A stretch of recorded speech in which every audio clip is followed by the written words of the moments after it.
सच्चिदानंद स्वामी महाराज की जय।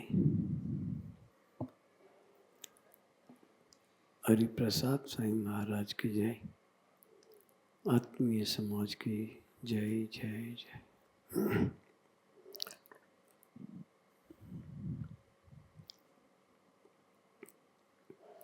आज चंडीगढ़ की धरती पर आप सबके दर्शन करके बहुत खुशी हुई।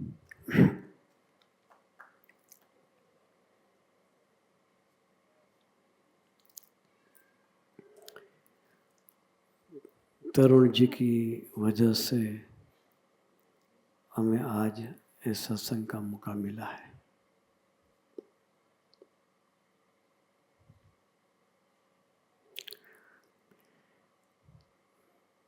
तरुण जी की फैक्ट्री पर जाके आए।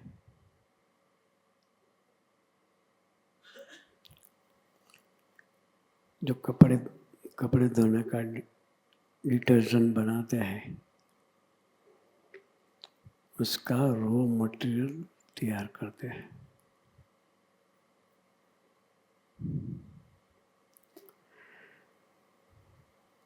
उससे डिटर्जेंट तैयार होता है और कपड़े साफ होते हैं।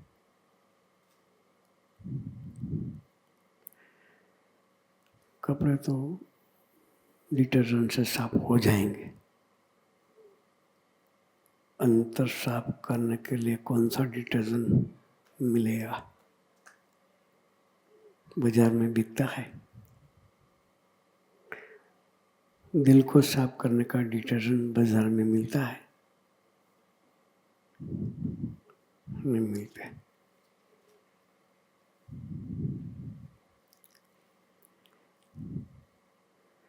इसके लिए इस सत्संग है।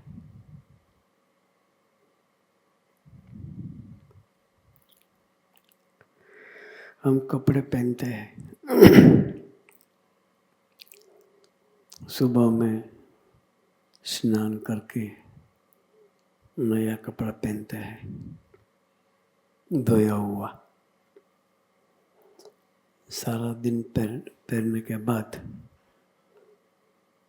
रात को निकाल देते हैं और बोलते हैं मैला हो गया है, गंदा हो गया है। दूसरे दिन वही कपड़े वापस नहीं पहनते। सही बात है ना? कि हफ्ते तक ये कपड़े चलाते हैं, रोज बदलते हैं कि रोज कपड़े बदलते हैं। हमें देखना है। सुबह से इस शर्ट नया पहना है, धोया हुआ।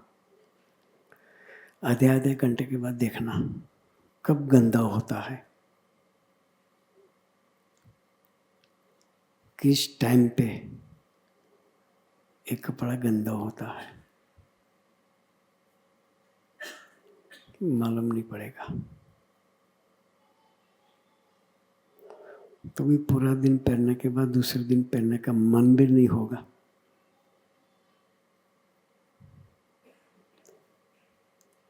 धीरे धीरे धीरे गंदा होता है। हम ऑब्जर्व नहीं कर सकते हैं कि किस मिनट पे गंदा हुआ है। इन दिल को भी,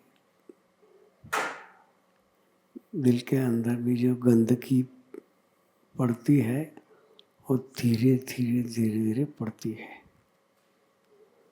दिखाई नहीं देता है।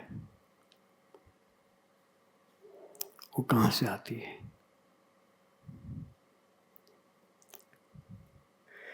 सुबह से शाम तक जो हम दिनचर्या करते हैं,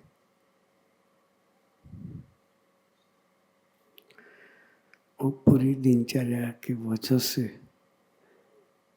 एक गंदगी आत्मा पर इकट्ठित होती है। आँख से जो नहीं देखने लायक देखा है,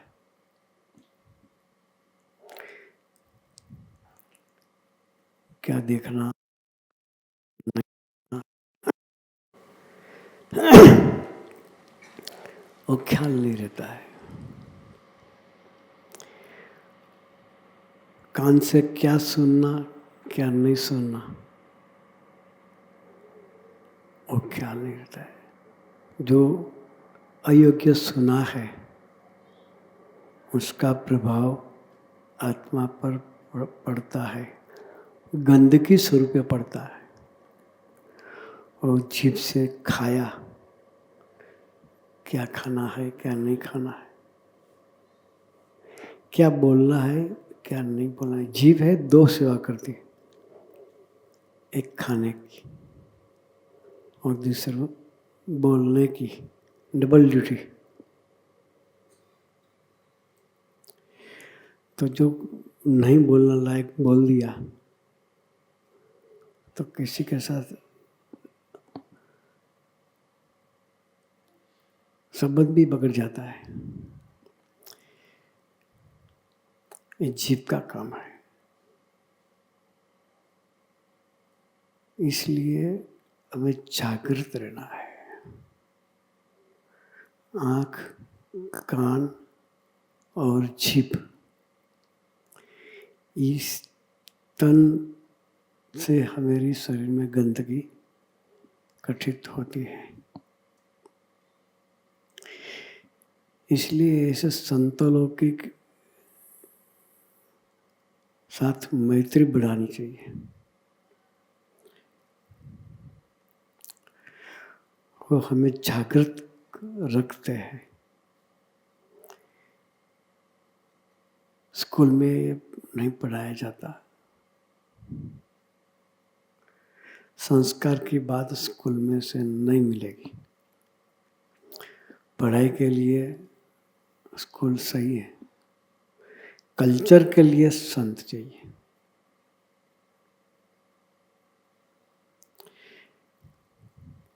अंतर को साफ करने के लिए सत्संग, सत्संग मीन्स ऐसे सत्य पुरुष का संग, जिसके वजह से हमारी आत्मा में पड़ी हुई गंदगी अच्छी तरह से साफ हो सके।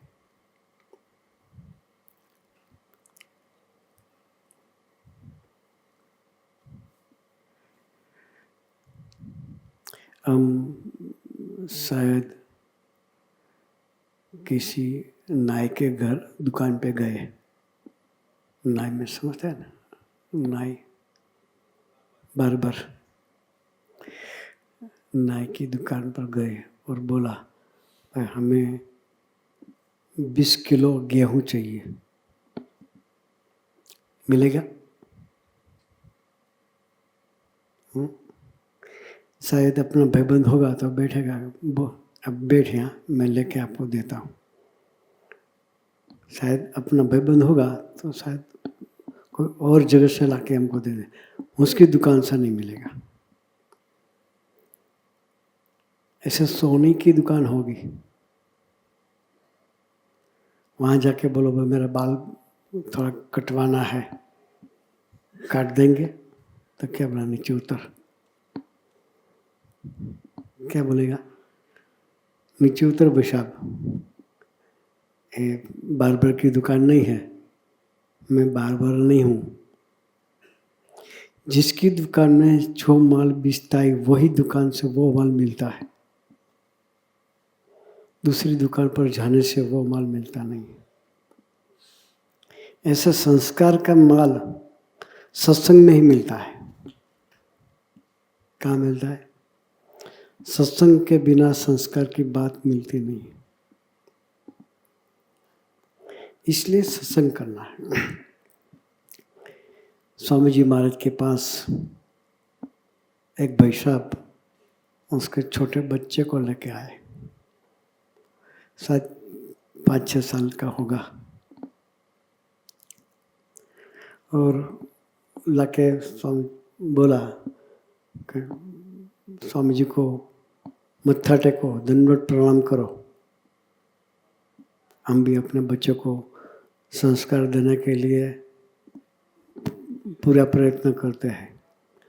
उन्होंने बोला कि स्वामी जी महाराज को दंडवत करो, मत्था टेको। तो वो लड़का उसके पिताजी का हाथ छुड़वा कर चला गया, छोड़कर चला गया। और भाई साहब ने वापस लड़के को पकड़ कर लाए और बोला दंडवत करो थोड़ा तेजी से। लड़का वापस भाग गया। स्वामी जी महाराज बैठे बैठे ये सब देख रहे थे। बाद में भाई साहब को बोला इधर आओ।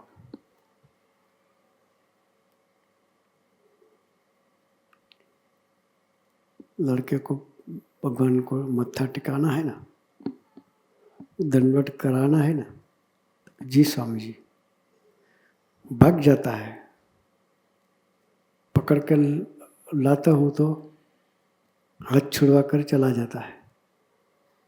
स्वामी जी महाराज ने बताया ऐसे नहीं करेगा, तुम्हें उसको दंडवत करवाना है, ऐसे नहीं करेगा। पहले आप भगवान को 5 दंडवत प्रणाम करिए। क्या बताया? पहले आप 5 दंडवत प्रणाम भगवान को करो। तो भाई साहब ने, स्वामी जी ने बताया, भाई साहब ने दंडवत चालू किया भगवान को। 3 दंडवत पूरे हुए। कितने? चौथा दंडवत कर रहा था, तब स्वामी जी महाराज ने बताया अभी पीछे देख। क्या बताया? अभी पीछे देख। तो पीछे देखा तो वो लड़का अपने आप दंडवत प्रणाम कर रहा था। बारी बारी बोलते उससे संस्कार नहीं आते। कुएं में पानी नहीं होता तो अवाड़ा में, क्या बोलते हैं अवाड़ा को, अवेड़े में पानी नहीं आता है। हमारे में कोई गुण नहीं होगा तो हमारे बच्चों में कैसे आएगा? हम भी स्मोकिंग करते होंगे, हम ही स्मोकिंग करते होंगे तो बच्चों को कैसे बोलेंगे कि सिगरेट स्मोकिंग नहीं करना है? मेरी सामने का शायद नहीं करेगा, तो जब हम जाएंगे इधर उधर तो मेरा आधा सिगरेट जो गिरा होगा तो लेके जलाएगा और दम मारेगा।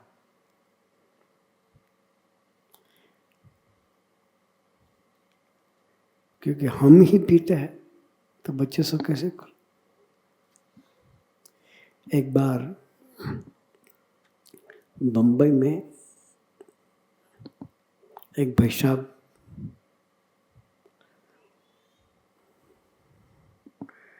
घर में, ऐसे बिजनेसमैन था बड़ा, सारा दिन टेंशन में घूमता रहता था। बिजनेस का टेंशन होता है। और उससे फ्रेश होने के लिए कभी कभी वो स्मोकिंग करते थे, कभी कभी थोड़ा सा ड्रिंक्स भी लेते थे।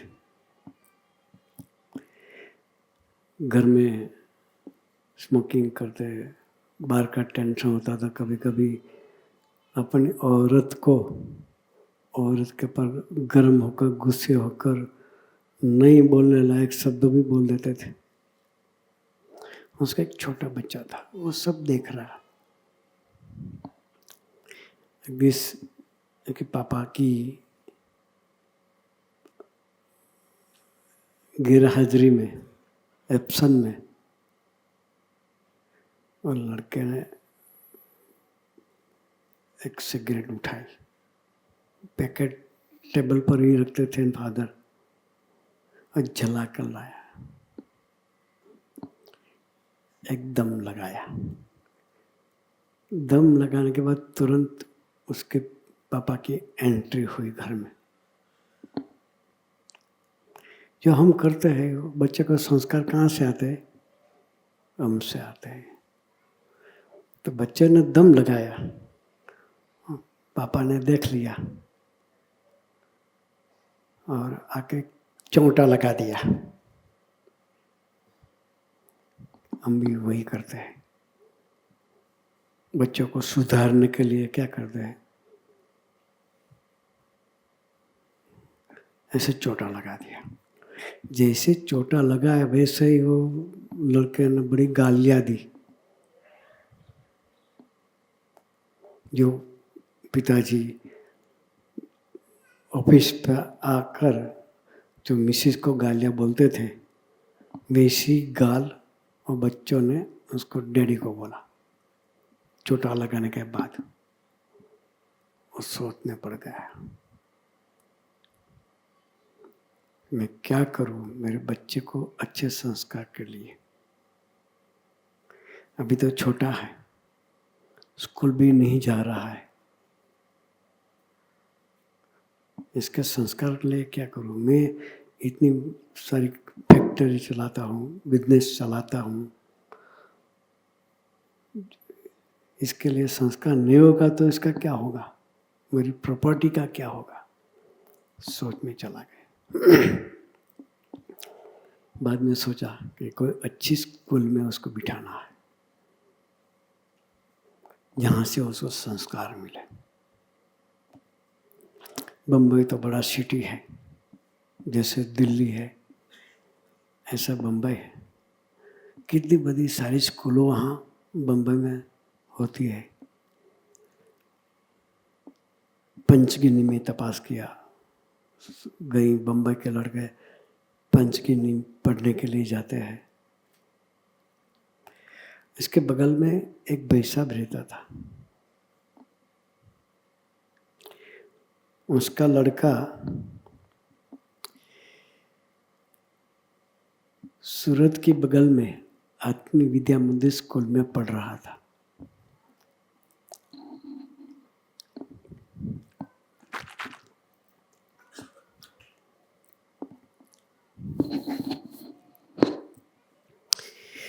वो लड़का जब वेकेशन में घर आता था तो उसका एटीट्यूड देख के उसको हुआ, ये लड़का कहाँ पढ़ता है। बाद में अभी सबको मिले, बम्बई में पंचगिनी सभी जगह देखने गया, उसका मन नहीं माना कि यहाँ एजुकेशन है, कल्चर नहीं है। इसलिए वो भाई साहब को मिला, वो पूछा कि आपका बच्चा कहाँ पे अभ्यास करता है।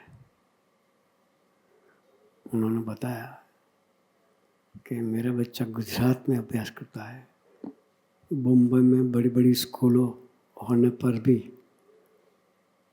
गुजरात में कहाँ पे है, तो सूरत में बगल में एक छोटा गांव है। सूरत सिटी बड़ा है, बगल में छोटा गांव है जिसकी बस्ती शायद 3,000 होगी, 2,500 से 3,000 गांव की बस्ती, इससे ज़्यादा बस्ती भी नहीं। वहाँ पे स्कूल है, तो स्वामी जी महाराज ने स्कूल का स्थापन किया है वहाँ, और लड़का वहाँ पढ़ता था। तो बाद में उन्होंने सोचा कि मुझे भी मेरे लड़कों को वहीं पढ़ाना है।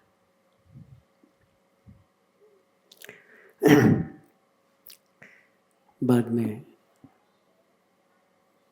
लड़कों को लेके स्कूल की विजिट पे गए, सभी स्टूडेंट को स्टडी करते खेलते हुए सब देखा। उन्होंने सोचा कि स्कूल मेरे बेटे के लिए ठीक है। बाद में एडमिशन लिया।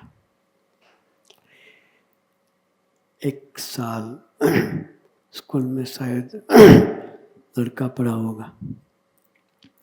जब वेकेशन आया तो सब लड़के घर पे जाते हैं। 1 साल के बाद वेकेशन में जब लड़का घर आया तो पहले ही दिन घर में आने के बाद सुबह में स्नान, भगवान की पूजा सब किया। बाद में पूजा के बाद मम्मी और पापा को प्रणाम किया, मत्था टेका, तब उसके पिताजी की आंख में आंसू आ गए। उसके पिता के आंख में आंसू गए। पहले आंसू आए थे जब लड़के ने गालियाँ दी तब, और चोटा लगाया और लड़के गालियाँ बोला तब आंसू आए थे।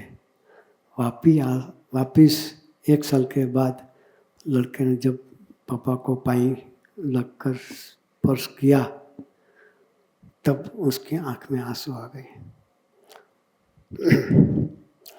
और वो बोल उठे, जो शायद मैंने मेरे बच्चे को स्कूल में नहीं रखा होता तो लड़का मेरा नहीं रहता। यह है कल्चर। कल्चर का जतन करने के लिए स्वामी जी महाराज बहुत सा प्रयत्न करते थे। हमें सत्संग इसलिए करना है, हमारी सही एसेट हमारे बच्चे हैं, उसके जीवन में कल्चर का सिंचन हुए, वो सही मार्ग पर चले और हमारे परिवार की सभी की सेवा अच्छी तरह से कर पाए, ऐसे संस्कार मिले, इसके लिए भी हमें सत्संग करना है। यहाँ हमारे संत लोग बार बार आते रहते हैं। निरंजन स्वामी जी है, ये हमारे सर्वदर्शन स्वामी जी हैं। साल में 2-3 बार यहाँ आएंगे। जब यहाँ आए तब सत्संग का जब आयोजन करने का मौका मिले तब हमें ही सत्संग का लाभ लेना है और हमारे परिवार को, हमारे बाल बच्चों सभी को सत्संग में जुड़ना है। जैसे बोला ना कि कपड़ा गंदा होने पर डिटर्जेंट से साफ हो जाएगा, अंतर गंदा होने और डिटर्जेंट काम नहीं लगेगा, उसके लिए सत्संग अनिवार्य चीज़ है। ऐसे संतों का साथ फ्रेंडशिप अनिवार्य चीज़ है। तो आज हमारे आंगन सामने से संत लोग आए हैं, उसके साथ पक्की मैत्री करना है। फ्रेंडशिप से हमारा जीवन में भी परिवर्तन होगा और हमारे बच्चों के जीवन में भी परिवर्तन होगा। अपनी सही एसेट अपने बच्चों है, उसके जीवन में अच्छे संस्कार प्रस्थापित हो गए। तो ऐसा सत्संग का मौका जब जब मिले, आज हम अपने आंगन चंडीगढ़ में आए हैं तो साल में 1-2 बार आप ही गुजरात आना। गुजरात में कैसा सत्संग है और देखने के लिए भी आना है। और वहाँ आकर संतों का योग, हमारे सन्मुख जी बैठे हैं, सफ़ेद पगड़ी वाला है, हाँ जी, वो ऐसे, हाँ जी, वो लुधियाना से आया है। सॉरी, ऐसे तो लुधियाना गए, कनाडा वैनकूवर से आए हैं। उन्होंने सोचा कि संत लोग पंजाब जा रहे हैं तो संतों का लाभ मिले, इसलिए स्पेशल कनाडा से ट्रैवलिंग करके यहाँ तक आए हैं। तो हम तो गुजरात में, इंडिया में ही है, हमें रजे छुट्टी का सोचने का है नहीं। उसको तो जॉब करते तो जॉब में भी छुट्टी का प्रयोजन करना होगा, आने के लिए टिकट का भी प्रयोजन करना होगा। यहाँ से गुजरात शायद आना तो किसी जेब में 500 रुपया होंगे तो भी आप गुजरात आ जाएंगे। उसको 500 रुपया से किराना यहाँ आने का नहीं हो सकता। वो वहाँ से यहाँ तक जो आते हैं उसको कितना सत्संग का महत्व उसके जीव में है। तो हमें भी ऐसा महत्व सत्संग का समझकर साल में 1-2 बार गुजरात संतों का समागम के वास्ते, सत्संग के वास्ते आना है। संत लोग वहाँ से साल में 2-3 बार यहाँ आते हैं, तो हमें भी 2-3 बार गुजरात आकर संतों के साथ 2-3 दिन रहकर हमारी यात्रा प्रभु जी को चलाना है। स्वामी जी महाराज बोलते थे कि 365 दिन का साल होता है। कितना होता है? 365 डेज। उसमें से सिर्फ 5 दिन, 365 में से 5 दिन हमारे आत्मा के लिए सत्संग के वास्ते निकालना है। तो इसकी वजह से हमारी यात्रा प्रभु की ओर चलेगी। तो आज आप सबको दर्शन करके, आप सबको मिलके बहुत खुशी हुई है। हम जब जब वापस मौका मिलेगा यहाँ आने का, तब वापस सत्संग का प्रयोजन करेंगे और आप सबका दर्शन का मौका वापस लेंगे।